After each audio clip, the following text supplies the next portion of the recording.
All right, so if you have one of these Shark Navigators, or really any Shark that's got a similar system to it for these latches, and you have a latch that's either broken off completely or is very lazy, kind of like this one is, doesn't really want to hold down all that tight, you can replace these. Unfortunately, I'm not aware that Shark makes these available to the end user, because their business model is more like replace the entire modular part that it's a part of. In this case, you would just buy a new vacuum because they don't sell just this body by itself. So what we're going to do is pull the dust cup off, and we're going to set the machine over. And what you want to do is lift the latch up like this so you have access to this little pin that's here.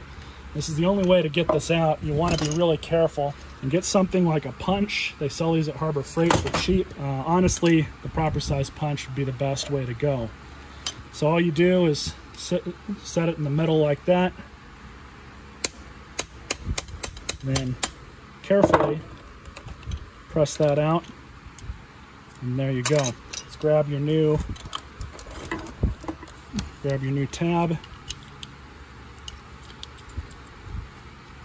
Rock that out. Push the pin in by hand. Just grabbed a pair of channel locks.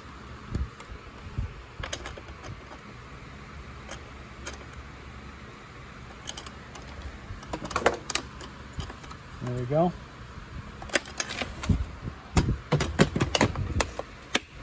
Much better. Not floppy anymore.